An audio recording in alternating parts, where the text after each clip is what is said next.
उत्पत्ति स्थिति लय करे वेदो स्तुतियो चले जय नारो मशूयं छिद्रं ब्रह्माण्डकोटिकं माया काल रवि शशि सुरगणो आज्ञानलोपेक्षः एवाक्षरधामनाधिपति श्री स्वामिनारायण भगवान जय हरि प्रसाद महाराज जय गुरु स्वामी महाराज जय जय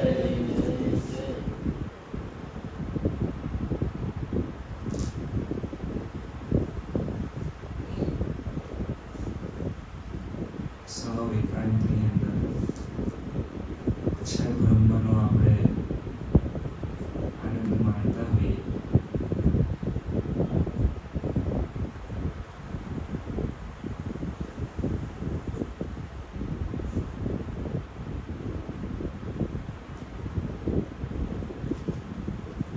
લક્ષિતના ઘરે 2-3 દિવસ ખૂબ ભજન કરવાનો સમય મળ્યો. હરાવીને જ કર્યું.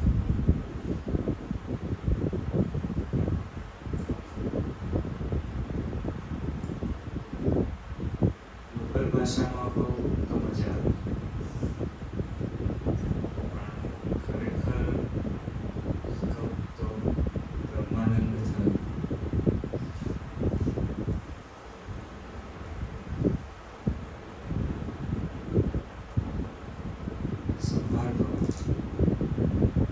સ્મૃતિમાં હોય એ વસ્તુ અલગ છે, અને સ્પેશિયલ બેસીને મંગળાવવું એ વસ્તુ અલગ છે.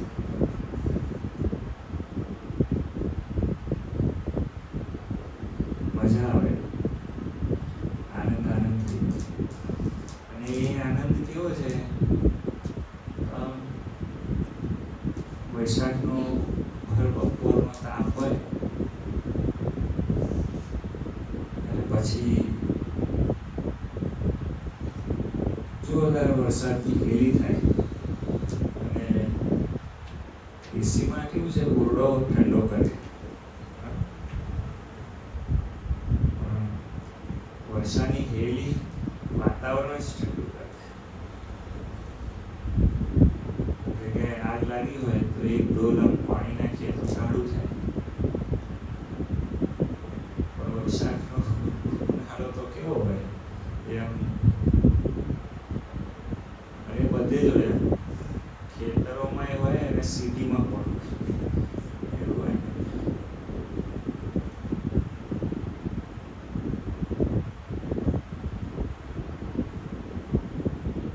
ક્ષમી જાય. સત્પુરુષના સ્મરણની અંદર બધું ક્ષમી જાય. જગત ખોટું થઈ જાય. શંકરાચાર્યજી વાત કરે છે કે જગત મિથ્યા આપણે ના બોલી શકીએ. આપણા મોઢામાં એ ડાયલોગ સારો ના લાગે, વિચિત્ર લાગે. હવે આ આસને બેસીને પછી કે જગત મિથ્યા તો બોલાતું હશે, કેવું લાગે? પણ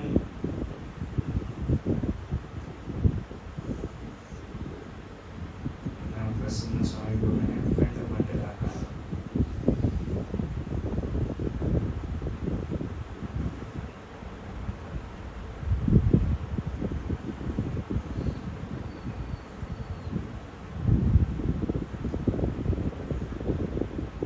સ્વામીજીને સંભાળતો બસ બેઠા બેઠા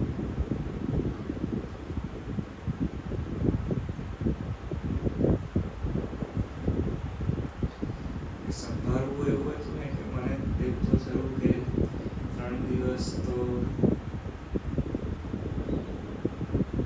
લક્ષિતના ઘરમાં પણ હરિકૃષ્ણ મહારાજ એટલી બધી શાંતિ નહોતી. લક્ષિતના ઘરે લક્ષિતનો પોતાનો સ્વભાવ એવો કે બીજું કોક કામ ભેગું થાય ને લક્ષિત પોતાની સ્થિતિમાંથી પતિત થઈ જાય, પડી જાય. મસ્કરીઓ ને ચાલુ થઈ જાય.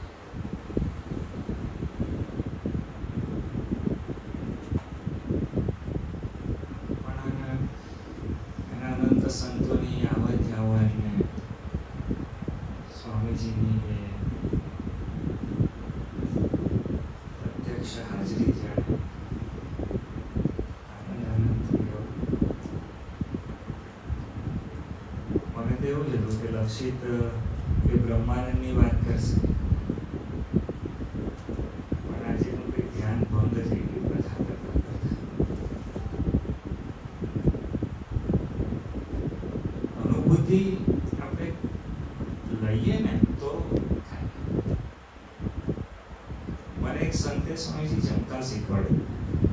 તમને હકીકત કહું છું, આપણે બધાને જે દેખાય છે ને હું જમવા બેઠો એ મને એક સંતે કૃપા કરીને શીખવાડે કે અન્ન બ્રહ્મ છે, અન્ન બ્રહ્મ એવું કહ્યું. પછી કારણ કે ગુરુચરિત્રમાં તો એવી આજ્ઞા છે કે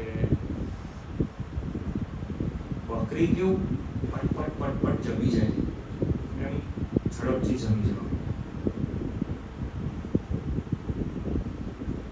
હું એવું ગુરુચરિત્ર વાંચેલું એટલે હું એવું જમતો ફટફટ ફટફટ. અને આપણી સંત પરંપરા બધે એવું છે. આપણે વૃંદાવનથી ગયેલા ત્યારે એક હરે થાય, બે થાય, ત્રીજી હરે તો ઊભા જ થઈ જવાનું. અમારે એટલું ઝડપથી જમી લેવું પડે.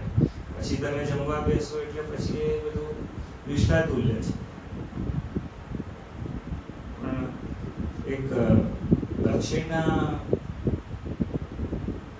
મઠમાં હું મંદિર પણ નહીં કહું, હું તમને એવું કહું છું કે હું મંદિર નહીં કહું, મઠ એટલા માટે કહું છું કે જ્યાં ભગવાન પણ આવીને ભક્તો જોડે વિરમ. બાકી શું છે, હરિકૃષ્ણ મહારાજ તો દિવ્ય સિંહાસને વિરાજમાન હોય, બધા દર્શન કરતા હોય એવું હોય. પણ અમુક મઠ આશ્રમો એવા છે કે જ્યાં ભગવાન પણ ભક્તો જોડે આવીને બેસે, એમની અંદર ભળે, લીલા કરે, ચરિત્ર કરે, રાસ રમે. એવા મઠની અંદર સ્વામીજી બેઠો હતો. અને પછી ભોજનનો સમય થયો એટલે આપણી વાત બધી શ્રીજી મહારાજ પ્રત્યે ચાલે છે. આમ જમવાની વાત બી છે, આમ બ્રહ્માનંદ છે, નહીં તો પછી ભૂલ પડે એવું સાંભળતા નહીં. જમવા બેઠો એટલે આપણે તો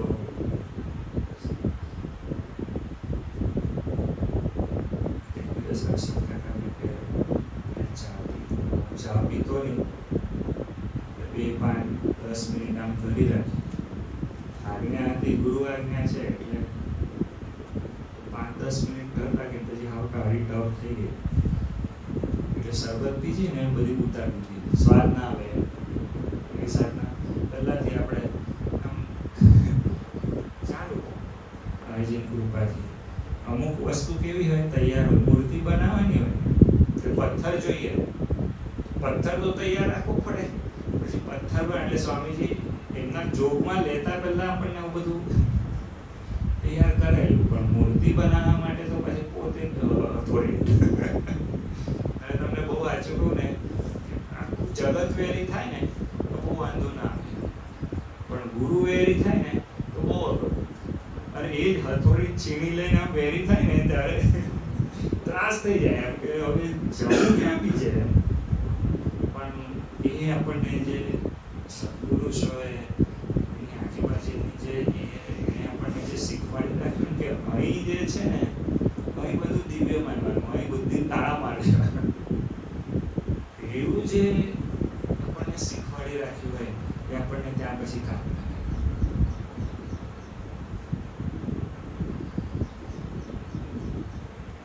તો જમવા બેઠો પટ પટ પટ પટ ઝટ ઝટ ઝટ ઝટ જમી રહ્યો. હું સૌથી પહેલો જમી રહ્યો અને આપણને એમ કે જો આપણે તો કંઈ સ્વાદ બાદ લીધો નહીં અને ઉલાડ દીધું અંદર. તો એ મંદિરના જે આચાર્ય મહંત હતા, મઠાધિપતિ, એ બધી ક્રિયા જ કરે, શાંતિથી જમી રહ્યા. બધું પરવાર્યું હાથે. પછી બધું પરવાર્યા પછી મને કે સાંજે મારી જોડે જમવા બેસજો, આપણે સાથે જઈશું.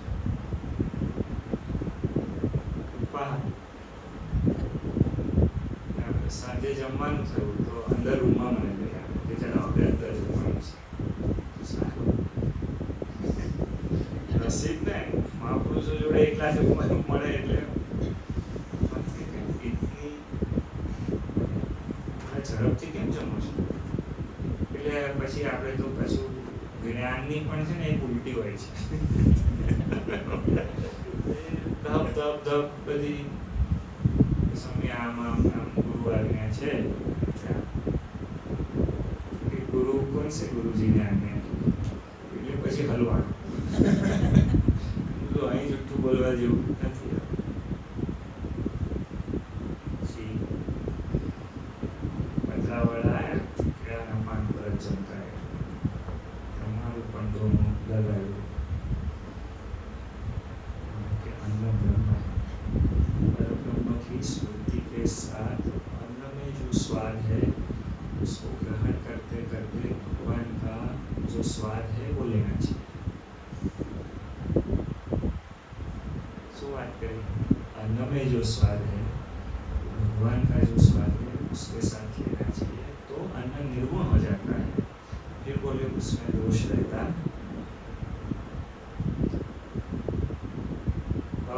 વૈદે કહ્યું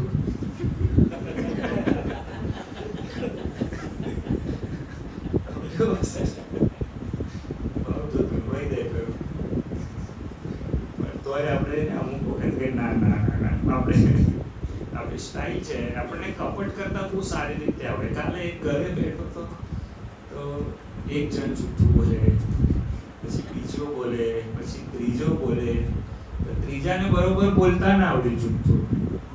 તો પેલો ચોથો હું કે ખબર છે પકડી જાય સ્વામી આમનું કામ નહીં. તેને મોટી ડિગ્રી લીધી હોય બોલો જૂઠું બોલવામાં.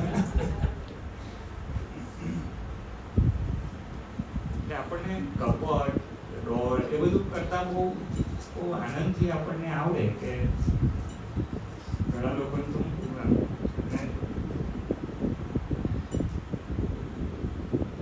વિષય જ જવા દો. પણ મેં હું તમને મારા કપટ નહીં આપણે ના ના ના ના એમ પછી કે ચાલો આ છે સ્વામીજી. પછી મેં ધીરે ધીરે બાકી ઘણા લોકો જમે રોટલી હોય તો એના 4 ટુકડા કરવાના અને જય સ્વામિનારાયણ એક એક ટુકડો એક એક કોળિયો. ઘણા લોકો જમે તો એવું જમતા હોય અને ગ્રાસ કરે ને કોળિયો કરે ત્યાં આટલું મોટું પેલું સિંહાસન પરમાર બ્રહ્માંડ બધા એવું મોડું કોળ કરે. હવે એમણે સ્વામીજી લીધું તમને ખબર ને સાઉથમાં રોટલી સંધ્યાનો સમય હતો એટલે પરોઠો એક બનેલો હતો એટલે એ તો પરોઠો જમતા જ નહીં એટલે એમને હાથ કરીને સાઉથમાં પણ લોકો જ્યારે કોળિયો કરે ને તો ઘણો મોટો કોળિયો કરે, આમ લાડુ જેટલો કોળિયો થાય. એટલે એમને આમ થોડો હાથ લીધો, આમ લીધો, આટલો ભર્યો આટલો અને પછી આમ કરીને ધીરે રહીને મોઢામાં છે. હું એમની ક્રિયા કારણ કે હવે મારે એમનું અનુકરણ કરવાનું હોય. બાકી સાઉથમાં તો કેવું હોય આમ આમ આમ બધા એવું ના કરતા હોય પણ જનરલ એવું ચાલતું હોય. અને આ સ્વામીજી આમ બીજા કોળીએ તો એ બ્રહ્મલીન જમતા જમતા બીજા કોળીએ હું તો એવું જ કહું છું કે પહેલા કોળીએ પણ આપણને જે અવસ્થા લીનતાની અવસ્થા બીજા કોળીએ તો સમજી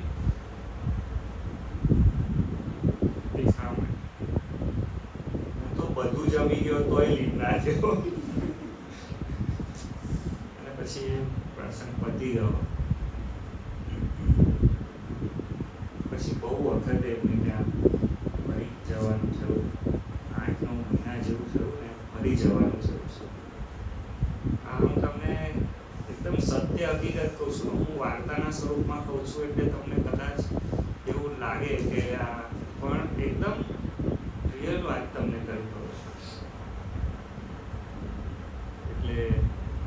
પાછું એ જ જમવા જોડે બેસવાનું, એકાંતમાં બેસવાનું.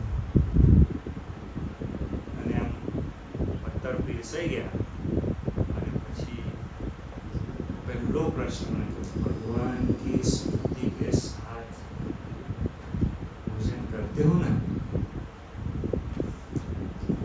स्वामी जी तो बोले दूसरे को अनुभूति हो न हो, तुम्हें और परमात्मा को होनी चाहिए. ये बात स्वाद ने एकदम निस्वाद कर. પછી મને એ વખતે નામદેવ મહારાજ હોય કે તુકારામ મહારાજ મને યાદ નહીં કે એક બ્રાહ્મણની ભાઈ એને એવો સંકલ્પ કરેલો હતો, મારા જે પતિ ધામમાં ગયા છે એની પાછળ હું 100 બ્રાહ્મણો જમાડીશ. અને એ નામદેવ મહારાજ જ્યારે ત્યાં એકલા જ જમવા ગયા હતા અને એ પથ્થરની નીચેથી બીજા 99 પથ્થર નીકળ્યા. તો એ બ્રહ્મ કેવી રીતે જમતો હશે એ સાધુને જોઈને તમને એવું કહું છું કે જે સંત છે ને એની બધી ક્રિયા નિર્ગુણ છે. ભગવાન સ્વામી શિક્ષાપત્રીમાં લખે છે અમારા હાથમાં જે વૈદિક ભક્ત છે એ બધી ક્રિયા નિર્ગુણ છે. અને એ લાવો મને સ્વામીજીના થાળ વખતે પણ થયો. આનંદ સ્વામીજીની સેવામાં મેં દર્શન કર્યા એ દિવસે બી આનંદ સ્વામી જતા અને બહુ બધા પ્રસાદી આવી હતી કે સ્વામીજી જ્યારે હરિધામ બિરાજતા ત્યારે બધો શુદ્ધ ભોગ સ્વામીજી માટે તો સ્વામીજી બધાનું ગ્રહણ પણ કરતા. તો આમ પ્રસન્ન સ્વામી બેઠા છે એટલે આમ બધા ડાબડા બધા અને સ્વામીજીને પાચટ કરી ત્યાં પર થાય સ્વામીજીનું આસન ને સ્વામીજી સુખાસનમાં વિરાજમાન અને સ્વામીજીની પત્તર અને થાળી ખાલી જગે. અને પછી આનંદ સ્વામી એક વસ્તુ આમ મૂકે અને સ્વામીજી આનંદ સ્વામી બાજુ બી ના જુએ, પેલા પથ્થર બાજુ બી ના જુએ, પેલા ડબલાઓ બાજુ બી ના જુએ, આમ સામે બેઠેલા ને બધું જાણે સામે જોયા કરે આમ શું મૂકે છે શું કરે છે આમ કશું નહીં. અને જમે શાંતિથી જ જમે, ઉતાવળ્યું કશું નહીં. પણ હું મૂક્યું છે હું શું પોળીઓ લઉં છું જે આનંદ સ્વામી જે મૂકે. અને સ્વામીજીનું મુખારવિંદ જોઈને આનંદ સ્વામીને એવું ખબર ના પડે કે બાપજીને હું ગમ્યું તો બીજી વાર મૂકવું, એ ખબર ના પડે. હું એ દર્શન મને વિવેક સ્વરૂપ સ્વામી લઈ ગયેલા એટલે હું આમ આ બાજુ દરવાજો ત્યાંથી હું વિવેક સ્વરૂપ સ્વામી આમ ઊભા સ્વામીજીનું દર્શન કરું. ગુણ બ્રહ્મ જમે. હું તમને ખરેખર કહું છું ભગવાન અને સંતની બધી ક્રિયા છે ને નિર્ગુણ છે. આપણા કોઈના નામની પાછળ રણછોડાઈ લાગે, આપણને કોઈ બોલ્યું હોય ને રણછોડાઈ તો આપણને ગાળ લાગે અને આપણે શું કરીએ કે બોલો રણછોડરાય કી જય. ભગવાન અને સંતની બધી ક્રિયા નિર્ગુણ છે સ્વામીજી. શ્રી કૃષ્ણ પરમાત્મા નાથા, હું આમ કહું છું શું શબ્દ લઈ લઉં છું કે નાથા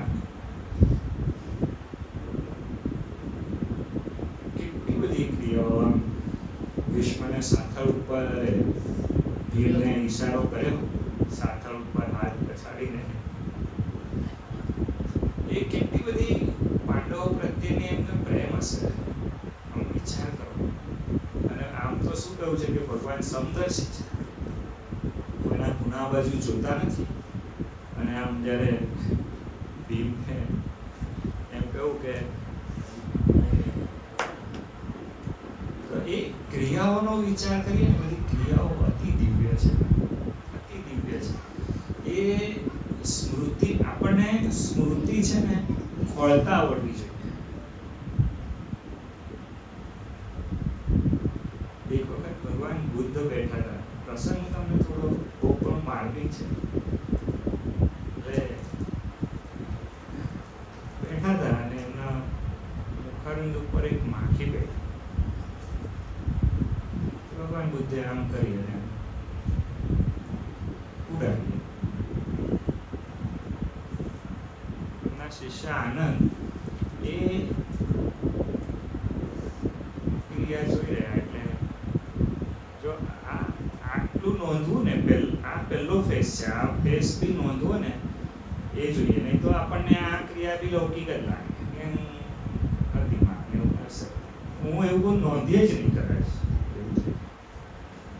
એટલે સારું 1-2 મિનિટ થઈ ને એટલે ભગવાન બુદ્ધે ફરી આમ હાથ કર્યો. એ એમના જે શિષ્ય હતા આનંદ, એમણે જોયું કે પછી જ્યારે થોડીક વાર થઈ બધું એ થયું, એટલે ભગવાન બુદ્ધને આનંદે પ્રશ્ન કર્યો કે પ્રભુ એક પ્રશ્ન છે. તમે એકવાર પહેલા જ્યારે હાથ કર્યો માખી હતી એને ઉડાડી, એ તો મને સમજવામાં આવ્યું, પણ બીજી વાર તો માખી હતી જ નહીં અને તમે આમ હાથ કર્યો, એ તમે શું કર્યું એમ? અને ભગવાન બુદ્ધ રાજી થયા, પછી વાત કરી કે પહેલા મારી ધ્યાન બાર મારા હાથે માખી ઉડાડી દીધી મારી રજા વગર. પછી હું ધ્યાનમાં બરોબર હાથને આજ્ઞા આપી કે માખી આવે ત્યારે તને મને પૂછી અને પછી આમ હાથ કરવાનો. એટલું બધું ભગવાન બુદ્ધ જાગૃત એ નાની ક્રિયામાં. પણ પ્રશ્ન ભગવાન બુદ્ધની એ ક્રિયા સમજવા માટે સામે બેસેલો જે આનંદ નામનો જે તત્વ છે, જે જીવવા માટે બેઠો છે. ખૂબ નાની ક્રિયાઓ આપણને સ્વામીજી ખબર ન પડે, પણ સત્પુરુષ એ અખંડ બ્રહ્મની અંદર લેલી મને ખરેખર હરિકૃષ્ણ મદનની કૃપાથી, સ્વામીજીની કૃપાથી, ભારતના બહુ સંતો જોડે વિષ્ણુ ચૈતન્ય સ્વામીને મળવા ગયો કોરોનાનો સમય. તો જાણે પેલું જેલમાં મુલાકાત હોય ને એવું, એ જાળીની પેલી બાજુ ને હું આ બાજુ, જાળીની આ બાજુ તમે હતા એ મળી શકાશે નહીં, પણ પેલું એ થયું ને એટલે આયા મળવા પછી બધી વાત કરી આ તે.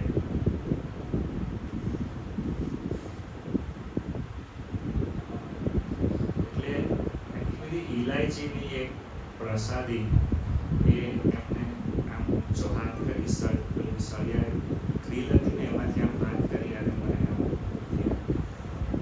કોરોનાનો સમય છે એ વખતે એકબીજાને હળવું બી એ હતું. પછી અમે તો એ બધું લઈ અને છેક અહીંયા આવ્યા વડોદરા, અને પછી બધા હરિભક્તો તમને કદાચ ખબર નહીં હોય, યાદ નહીં હોય કે ખબર એલઆઈસીનો પ્રસાર બધાને એ કરેલો આપણે બધી છો આપણને આપી છે, સીધો કરીને ખાઈ જવું એ કરવાની સાધુની કૃપા છે ને એ બહુ મોટી વસ્તુ છે. આમ દ્રષ્ટિ કરે ને તો એ લાગે એવું એ સમજી ન શકે કોઈ જે સમજ વાળો હોય.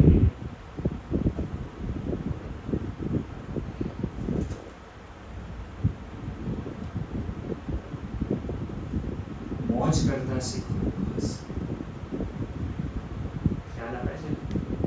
એની પાસે જઈને બેસીએ, એવા દિવ્ય પુરુષો પાસે બેસીએ ને તો આપણે આપણી દુનિયા છે ભૂલી જવાય અને એમની દુનિયામાં પ્રવેશ લેવાનો પ્રયત્ન કરીએ. તમને ખબર બધા એરપોર્ટ બધા છોડવા જાય એરપોર્ટ એટલે પછી આમ એક લિમિટ હોય ત્યાં સુધી જવાય, પછી એનાથી આગળ ના જવાય. આપણી સ્થિતિ એવી છે, આપણે એરપોર્ટમાં પ્રવેશી જ નહીં શકતા, પ્લેનમાં પ્રવેશી જ નહીં શકતા, કારણ કે આપણે સ્થિતિ નથી બનાવતા, આપણું ધ્યાન નથી. અને ત્યાં ખાલી એક જ ટિકિટ જોઈએ છે, ધ્યાન. એમની તરફ જોવાની દ્રષ્ટિ જ જોઈએ ખાલી કે શું ખ્યાલ આવે. જો એ હોય ને તો તમે ભાવ જગતમાં, એ તમે બ્રહ્માંડના જગતમાં તમે બેભાન શીખ્યા કરીએ, કારણ કે આપણને આદત પડી ગઈ. હવે બધું શું છે, બધું બધી સિસ્ટમ ઓટો સિસ્ટમ થઈ ગઈ છે. પહેલા આમ ગેર પાડવો પડતો હતો, કઈ રીતે હવે ગેરલેસ ગાડીઓ આવી ગઈ, વોશિંગ મશીન એવા, સવારે તમે પેલું નાખી દો પછી એના ટાઈમે ચાલે, એના ટાઈમે એસી બી એવા આવી ગયા ને હવે ઘરે આવતા પહેલા તમે પેલા કે ભાઈ ચાપ દબાવો એટલે ચાલુ થઈ જાય. બધું ઓટો પર આવી ગયું એટલે આપણે શું છે ધીરે ધીરે ધીરે આપણું ધ્યાન છે ને એ ખૂટી જવા માંડ્યું છે, આપણું ધ્યાન નથી હોતું. પણ સ્વામીજી જોવું અને દર્શનમાં ફેર છે. જો આપણને દર્શન કરતા આવડે તો ભગવાનમાં પ્રવેશ કરી શકીએ, નહીં તો પ્રવેશ કેવી રીતે થાય? એટલે દર્શન કરતા આપણે ગમે તેમ કરીને શીખવાનું છે. પણ દાસત્વ હશે પણ દર્શન નહીં હોય ને તો મજા નહીં આવે. તો દાસ તો થવાય, આપણી પાસે કશું નથી તો કે દાસ થઈશું, નથી જ થવાતું. થોડુંક હોય ને આટલું આટલું અમથું હોય ને તો એમ 10,000 રૂપિયા ખિસ્સામાં પડે ને તો ખબર જ પડે કે અલગ જ ચાલે છે. અને પછી બીજે દિવસ વપરાઈ ગયા 50 રૂપિયા હોય ચાલ બદલે, ખ્યાલ આવે છે. આ સ્થિતિ જ છે, માનસિક સ્થિતિ છે. હું એવું કહું છું એનાથી પરની સ્થિતિ છે, પરબ્રહ્મની સ્થિતિ. એ દુનિયામાં આપણે પ્રવેશ કરવો છે. તારે અર્થે શું ના થાય તો પહેલા એ થાય કે દર્શન તો થાય, નહીં તો કેવી રીતે દર્શન?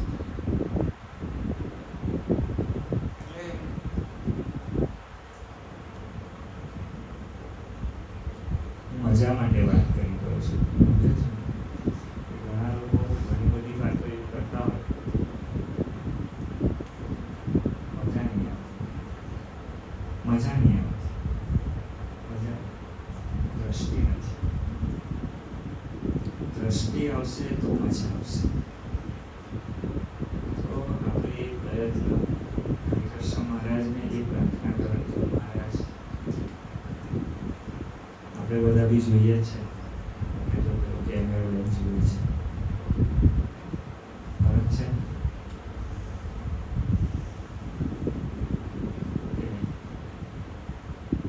ક્લિક થઈ જવું જોઈએ. અને આ કેમેરો છે, આ મેમરી કાર્ડ છે, આ જીવન. અને અહીં થયું ને એટલે આત્મામાં થયું છે.